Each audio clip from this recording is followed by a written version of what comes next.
Don't fear for facing failure in the first attempt because even the successful maths start with zero only. A very beautiful lines given by Dr. APJ Abdul Kalam. तो students, हमें अपनी कभी भी starting की failure से भयभीत नहीं होना चाहिए, क्योंकि इतनी लार्ज जो मैथ्स बनी है उसकी स्टार्टिंग भी ज़ीरो से होती है। तो हमें कभी भी अपनी असफलता से घबराना नहीं चाहिए। हमें उस वक्त तक प्रयास करते रहना चाहिए जब तक कि हमें सफलता प्राप्त ना हो जाए। तो सफलता के प्रयासों में प्रयासरत सुनहरे भविष्य की कामनाओं के साथ स्टार्ट करते हैं आज का video. Now it's time for the solution of that question which I have asked in the previous video. In a family, each boy has as many sisters as brother, but each girl has as many brothers as sisters. How many boys and girls are there in a family? So just see the explanation of this question now.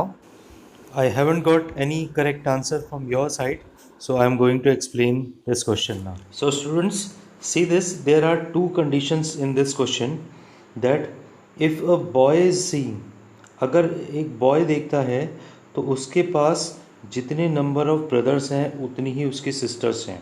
तो यहाँ पर हम consider कर लेते हैं कि अगर उसके n ब्रदर्स हैं तो उसकी सिस्टर्स भी n ही होनी चाहिए। This is the first condition, right. तो इसी तरीके से हमारे पास सेकंड कंडीशन एक और है, और इस सेकंड कंडीशन में अगर सिस्टर यानी कि कोई गर्ल देखती है तो अगर उसके पास नंबर ऑफ सिस्टर्स यानी कि उसकी नंबर ऑफ सिस्टर्स अगर n सिस्टर्स होंगी तो उसके number of brothers will be 2n, तो उसके 2n ब्रदर्स यहाँ पर होने चाहिए। तो ऐसी हमें कोई कंडीशंस फाइंड करनी है जो इन दोनों को ही एक साथ सेटिस्फाइड कर ले। तो suppose one by one we will start it. Suppose यहाँ पर हम एक बॉय लेते हैं यानी कि एक लड़का है और वो अपने ब्रदर्स और सिस्टर्स को काउंट करता है। तो सपोज मान लेते हैं कि उसकी एक सिस्टर है और उसकी एक ब्रदर भी है, राइट। तो अब अगर हम इस कंडीशन को देखते हैं तो ये वाली कंडीशन जो है फर्स्ट कंडीशन को तो फुलफ़िल करता है कि अगर वो बॉय देख रहा है तो उसके ब्रदर्स हैं और उसकी एक सिस्टर है, यानी कि ब्रदर और सिस्टर्स नंबर में इक्वल हैं। बट जब वो लड़की उसको ऑब्ज़र्व करेगी तो यहाँ पर आप देखते हैं कि इफ़ अ गर्ल सीज कि ये जो लड़की है वो देखती है कि अगर उसके पास नंबर ऑफ सिस्टर्स देखेंगे तो ज़ीरो हो गई और ब्रदर कितने हो गए, 2 हो गए, जो कि इस सेकंड कंडीशन को फुलफिल। तो हम यहाँ पर क्या करते हैं, हम यहाँ पर एक कंडीशन ये ले लेते हैं कि इसके सपोज 1 सिस्टर और है। तो अगर अब हम इस कंडीशन को चेक करें कि इस लड़की के लिए नंबर ऑफ सिस्टर्स कितनी हो गई, 1 हो गई, और नंबर ऑफ ब्रदर्स कितने हो गए, 2 हो गए, यानी कि इसकी ये कंडीशन फुलफिल हो जाती है। तो अब इस कंडीशन में क्या होगा कि सेकंड वाली कंडीशन तो फुलफिल हो गई कि इस लड़की की एक सिस्टर है और उसके डबल यानी कि 2 ब्रदर हो गए। लेकिन अगर हम अब फिर से फर्स्ट कंडीशन को इसमें चेक करना चाहें तो हम देखेंगे कि अगर ये बॉय है, ये बॉय देखेगा तो उसके ब्रदर एक ही होगा जबकि सिस्टर्स उसकी 2 हो जाएंगी, यानी कि इस कंडीशन के लिए ये सेटिस्फाइड फर्स्ट कंडीशन ट्रू नहीं हो पाएगी, राइट। तो अब हम क्या करते हैं, तो इस बॉय की कंडीशन को फर्स्ट कंडीशन को ट्रू बनाने के लिए हम यहाँ पर इस मान लेते हैं कि इसका एक ब्रदर और है। तो अब इस लड़के के लिए, जो लड़का जिसकी हम बात कर रहे थे, उसके नंबर ऑफ ब्रदर्स कितने हो गए, 2, और नंबर ऑफ सिस्टर्स कितने हो गए, 2। तो यानी कि इस लड़के की नंबर ऑफ ब्रदर्स और नंबर ऑफ सिस्टर्स सेम हो गए। तो it means first condition will be satisfied again. But जब हम यहाँ देखते हैं इस लड़की के लिए तो इसकी सिस्टर कितनी है, 1, और ब्रदर कितने हैं, 3। तो क्या ये इसके डबल है, नो। तो यहाँ पर ये नहीं है, ठीक है। तो सेकंड कंडीशन यहाँ पर ट्रू नहीं हो पा रही है। तो अब हम क्या करते हैं, इसके मान लेते हैं कि यहाँ पर इसके एक सिस्टर और है और यहाँ पर इसमें एक ब्रदर इनका और है। तो अब देखिए कंडीशन नंबर 1, अगर ये लड़का देखता है, ये वाला बॉय देखता है, तो इसके कितने सिस्टर्स हो गई, अब 3, और अगर ब्रदर देखेगा तो इसके 3 ब्रदर्स भी हैं, यानी कि इसके लिए दोनों ही कंडीशंस एक साथ सेटिस्फाइड हो रही हैं, राइट। बट अब सिस्टर्स की सेकंड कंडीशन देखते हैं कि अगर ये वाली गर्ल ऑब्जर्व करती है तो इसकी सिस्टर्स कितनी है, अब सिस्टर्स आर 2 और ब्रदर्स कितने हैं, 1 2 3 4, तो इसके ब्रदर्स हो गए 4, and which is double to the number of sisters. So it means now this condition will be satisfied for both one. पहली कंडीशन को भी ये सेटिस्फाइड करता है और सेकंड कंडीशन को भी ये सेटिस्फाइड कर रहा है, यानी कि उस फैमिली में कितने हैं, 3 sisters and 4 brothers is the right answer of this तो question. माय चैनल मंथन मैट्रिक्स, और आज हम करेंगे क्लास 10 का एक्सरसाइज 5.2. तो up to question number 12 we have already done in my previous videos, and you can watch that videos. I have given a link on the description. And now see question number 13. तो question number 13 से आज start करेंगे. तो how many 3-digit number are divisible by 7? तो आपको ये पता करनी है कि 3 digit की ऐसी कितनी 3 digits के ऐसे कितने नंबर्स हैं जो कि 7 से डिवाइडेड हो सकते हैं. तो if you will see that the smallest number of the 3 digit is 100 and the largest number of 3 digit we can write 999. But these both cannot be divided by 7.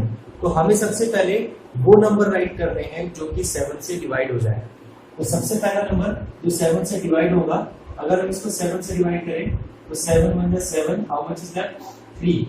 तो अगर यहाँ ये 30 बन जाता है तो 30 के प्लेस में अगर यहाँ 35 हो जाए तो ये डिवाइड हो जाएगा. यानी कि अगर हमारे पास 105 will be the first number which will be divided by 7. तो अगर हम सेकंड नंबर राइट करेंगे तो इसमें 7 ऐड कर देते हैं तो we get 112. ऐसे ही अब हमें राइट करना पड़ेगा last number which is divisible by 7. तो लास्ट 3 डिजिट नंबर अगर हम इसको 7 से डिवाइड करते हैं, जैसे 7 × 7 हाउ मच इज दैट 2. तो 29 हो जाएगा.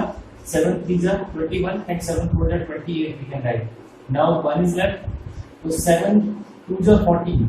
तो अगर यहाँ पर 4 होता in place of 9 तो we can write 994 will be divided by 7. So first number is 105, second one is 112, and last one is 994. Now this will becomes the question as we have done in the previous questions कि आपके पास इस series का A आपको पता है, A is 105, D we can write 7 और A हम right कर सकते हैं 994. So and how many numbers are there we have to find out. So what we will apply formula of A and we will write A equals to A plus n minus 1 into D. So this is 994 is equals to 105 plus n minus 1 and D is 7 here. So just see 105 को shift कर देते हैं तो 994 minus 105 equals to we can write n minus 1 times of 7. What we get 889. So 889 equals to n minus 1 times of 7. So we can write n minus 1 equals to 889 divided by 7. Cancel करते हैं 7 × 7 1 is left, 7 × 14 4 is left, 7 7 49. So n minus 1 equals to 127. So this implies n equals to 128. So 128 numbers are there which are of 3 digit and all are divisible by 7. Right? तो solve करते हैं. Similarly, question number 14. It is just similar to the question number 13 here. तो 14 में करना है how many multiples of 4 lying between 10 and 250. 10 और 250 के बीच में आने वाले 4 के मल्टीपल्स. तो हमारे पास जो सीरीज है वो 10 से लेकर 250 तक है, बट हमें इसके बिटवीन राइट करने हैं. तो आपको ध्यान रखना है जब बिटवीन कहा गया है, क्योंकि आपसे बिटवीन कहा गया तो अगर ये 4 से डिवाइड होते भी हो तब भी आप इनको नहीं लेंगे, क्योंकि हमें सिर्फ इनके बीच के ही नंबर चाहिए, क्योंकि बिटवीन हमें 10 and 250 लेना है. तो first number which is divisible by 4 we can write that 12, then 16, then 20 and so on if you want to write the series here. तो अब इसमें देखते हैं कौन सा ऐसा नंबर है जो 4 से डिवाइड हो सकता है. तो if we write the last number before this 250 which can be divisible by 4 that is 248. तो अगर आप 4 से इसको डिवाइड करते हैं 4 6 are 24 and 4 हो जाए तो 248. This 248 can be cancelled by 4 before this 250. तो अब आपके पास अगेन सेम तरीके की सीक्वेंस बन गई है जिसमें A 12 हो जाएगा हमारे पास, B we can write 4 and AN equals to 248 and we need to find out. So again apply AN equals to A plus n minus 1 into B here. So an के place में आप लिख सकते हैं 248, a is 12 plus n minus 1 and b is 4. तो 12 को shift कर दीजिए इधर, तो 248 minus 12 equals to n minus 1 times of 4. 12 अगर हम इसमें से माइनस कर देते हैं तो we get 236 equals to n minus 1 times of 4. So what we can write to this n minus 1 equals to 236 upon 4. So 4 5s are 20 and 4 9s are 36. N minus 1 equals to 59. So we can write n equals to 60. So total number of terms between this 10 and 250 which are divisible by 4 are 60. So 60 such type of numbers are there.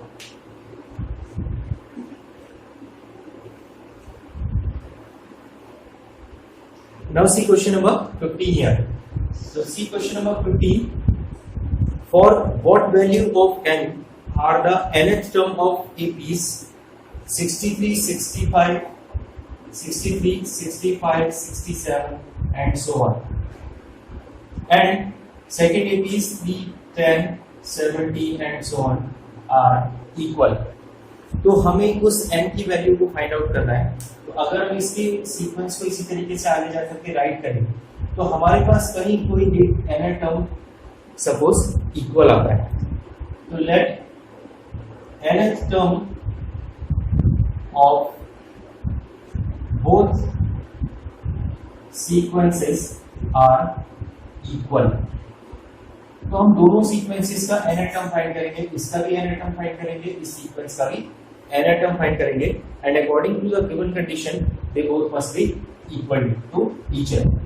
an for the first series if we are writing an 1 we can show, or we can write the nth term for first series. अगर हम first series की बात करें तो यहाँ पर इसका nth term an 1 से हम इसको शो कर देते हैं. So that will be a plus n minus 1 into b.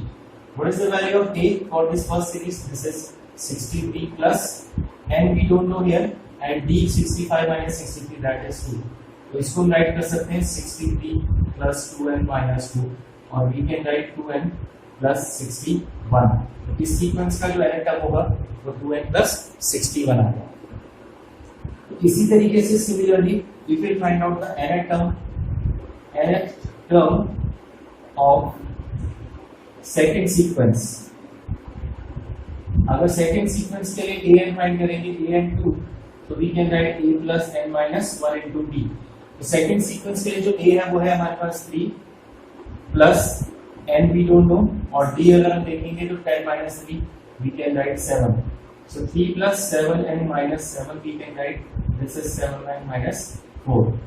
So according to the given condition, these two nth terms of both the sequences, that means an1 equals to an2.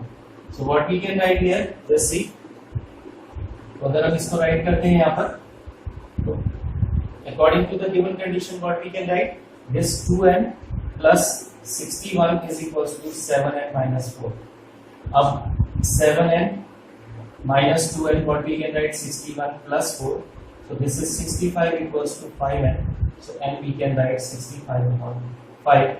So this will be cancelled 30 times. So n equals to 30. तो इसका मतलब इन दोनों sequence में जो 13th term अगर हम write करेंगे तो they must be equal to each other.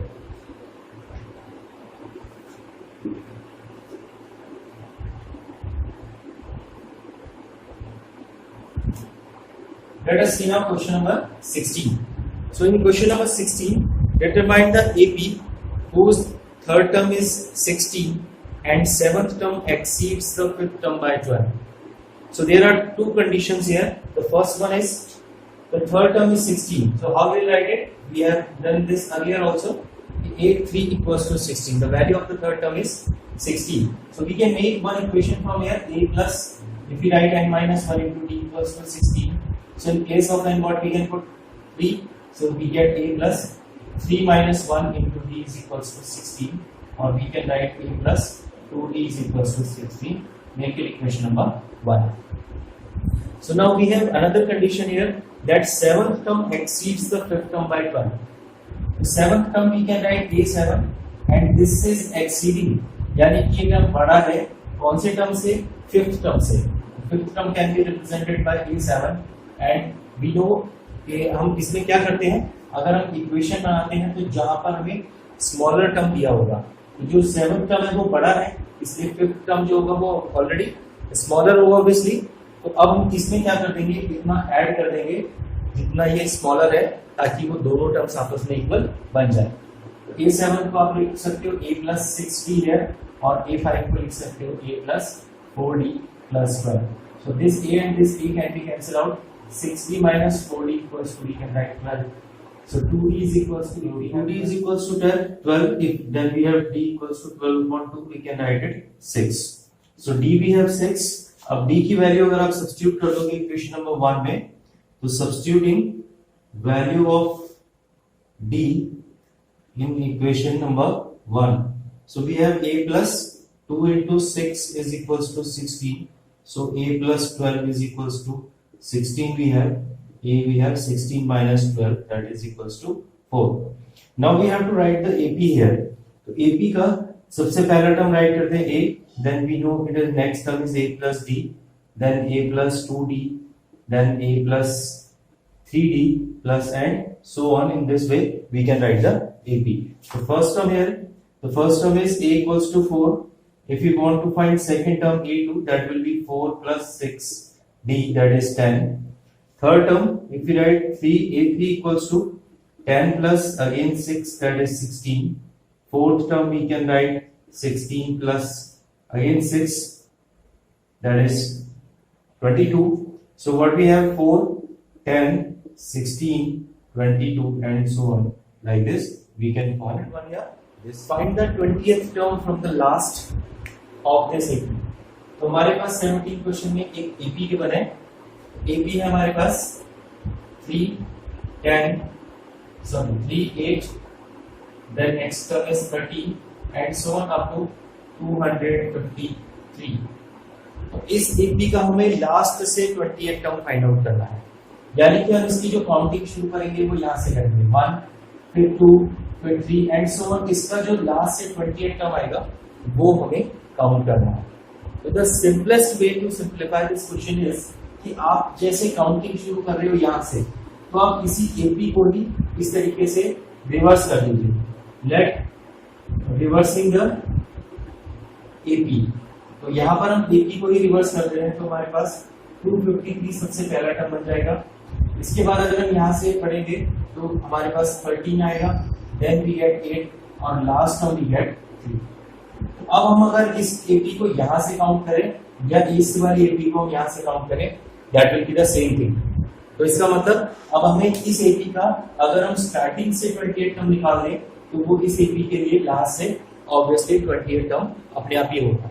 तो हम यहाँ पर इस AP के लिए 28 टर्म फाइंड आउट कर देते हैं। तो इसके लिए A हमारे पास हो जाएगा 253। D we can find out, D हम राइट कर सकते हैं 8 minus 13 या 3 minus 8, that will be minus 5. And A and the last term which we can write here, that is 3. तो इसके लिए ये जो A था वो फर्स्ट टर्म बन गया और जो फर्स्ट टर्म था वो लास्ट हो जाएगा। तो A and we can write 3. So what we have, A n equals to A plus n minus 1 into D. तो आप क्या करोगे, यहाँ से A20 फाइंड करने के लिए A हमारे पास है 253 प्लस एंड दिस 20 टर्म हम फाइंड कर रहे हैं और D हम रख सकते हैं -5 है। तो सब्स्टिट्यूट करते हैं this value. So A20 what we get, A20 equals to 253 और यहाँ पर आ जाएगा plus 19 into -5। So this is 253 plus 5 9 is 45, 5 is 5 and 4 is 9. So this is minus 95.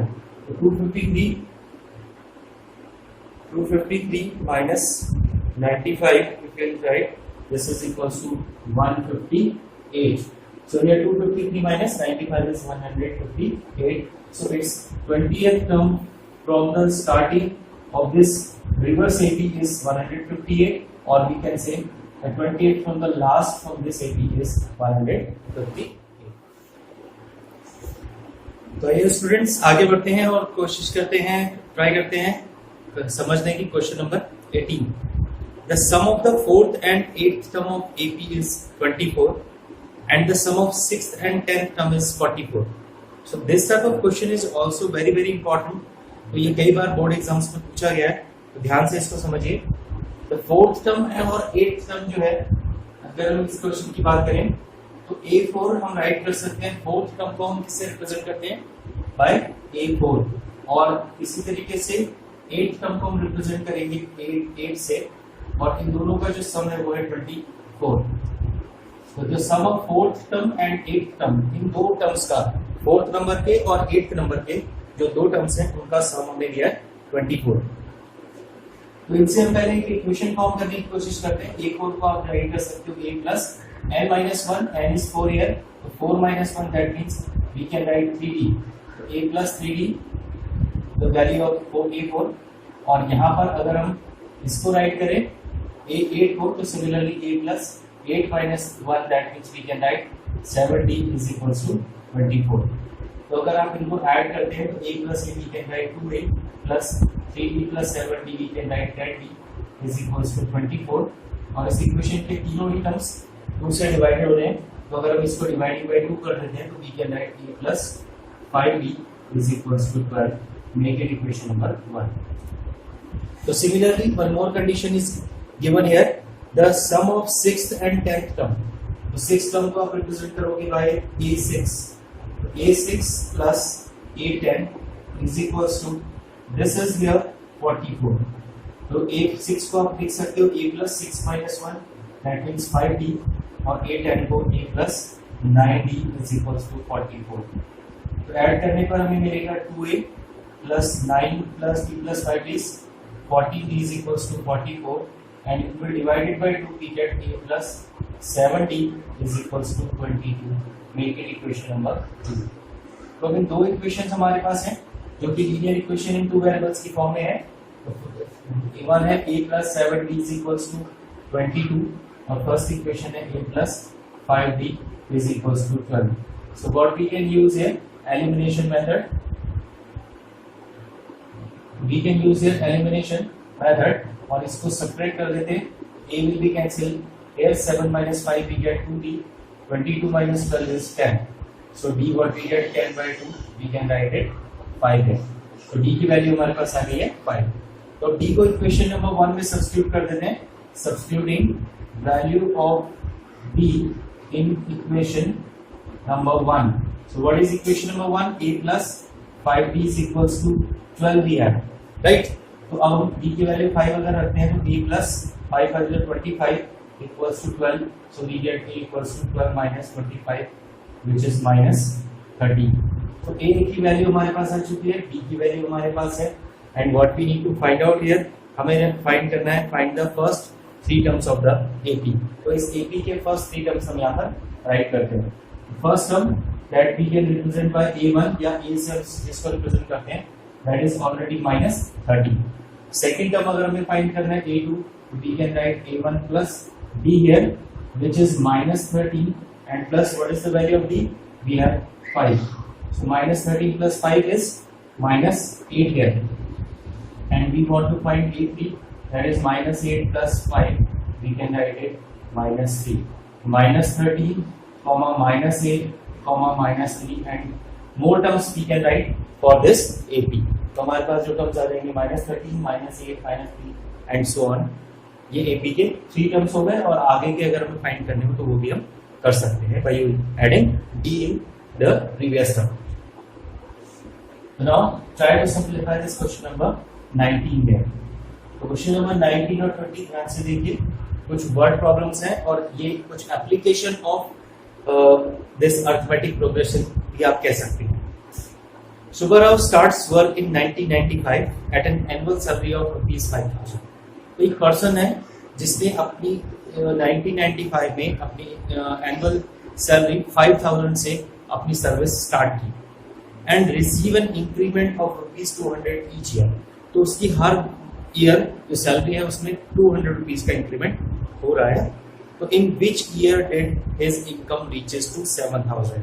तो कौन से ईयर में या कितने ईयर्स के बाद उसकी जो सैलरी है वो ₹7,000 हो जाएगी, ये आपको बताना है.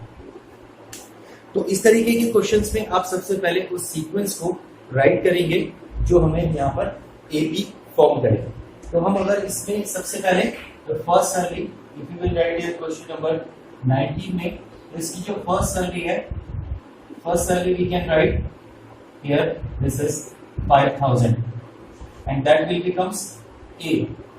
और इंक्रीमेंट जो हम बात कर रहे हैं, increment is that we can represent by D, that is 200 rupees. So अगर फर्स्ट सैलरी है 5000, सो A विल बी 5000, इसमें अगर हम 200 प्लस कर दें तो नेक्स्ट विल बिकम्स 5200, फिर next one is 5400, 5600 and so on.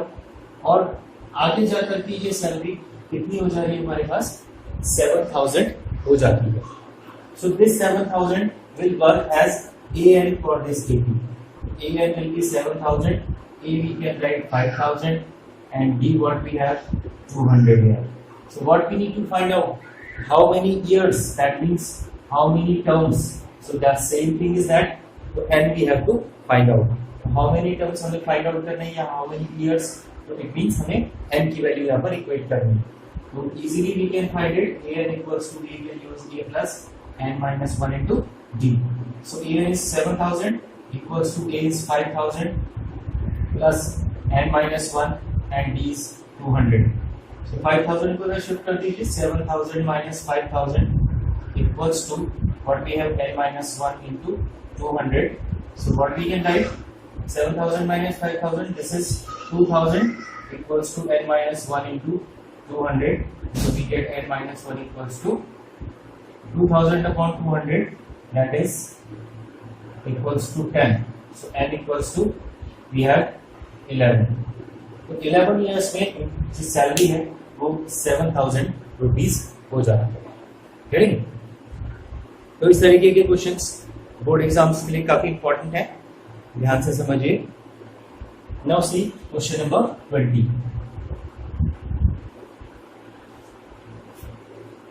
So if you will see here question number 20, in the same way, some same type of condition is given to us.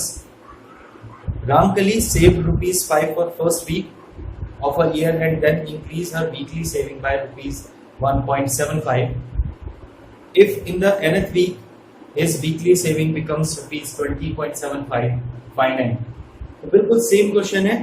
तो इसमें आपके पास जो हम write करेंगे first saving, इसकी जो first saving है इसको हम रिप्रेजेंट कर सकते हैं by A and that is here 5 rupees. और जो इंक्रीमेंट इस ये सेविंग्स में कर रहे हैं, increase saving, that will becomes here D and that is 1.75. So if you want to write this AP 5, then next term will be 5 plus D. 5 plus 1.75 is 6.75 and so on. If you want to write it, और इस इनकी जो savings है वो increase होते होते at a time it will becomes 20.75. So we have to find out here n आपसे पूछा गया है। तो बिल्कुल सेम क्वेश्चन प्रीवियस की तरह। तो अब आप सिंप्लीफाई कर दीजिए, an equals to a plus n minus 1 into d। So an we can write 20.75 equals to 5 plus n minus 1 and d is 1.75 this one, right? इसको सिंप्लीफाई करते हैं, 5 माइनस कर देते हैं इधर, 20.75 minus 5 is 15.75 equals to n minus 1 into 1.75. n find out करने के लिए just see 15.75 upon 1.75 decimal we can remove, 5 से कैंसिल करते हैं, 5 3 15, 2 is left, 5 5 25, 5 3 15, 5 1 5, 5 5 25, 13 by 5 7 here, 5 6 30 and 5 3 15, 7 9 63. So n minus 1 we have here 9, so what we get, n is equals to 10. So it means our saving is 20.75 after 10 weeks. तो 10 weeks के बाद इसकी saving 20.75 rupees हो जाएगी। Now time for today's question. So here we have a few circles, 5 circles we are having, और इसमें कुछ numbers right किए गए हैं 16, 8, 8, 8, 9, 7, 13 एंड 4। यहाँ पर आपके पास एक क्वेश्चन मार्क है, इस क्वेश्चन मार्क के प्लेस में क्या नंबर आएगा ये आपको फाइंड आउट करना है। तो इस क्वेश्चन मार्क के प्लेस में जो नंबर आएगा वो आपको फाइंड आउट करके आंसर में राइट करना है। तो just right your answer in the comment box and I will announce the answer and the name of the persons those who give the correct answer in my next video. So right, get ready and give the answers.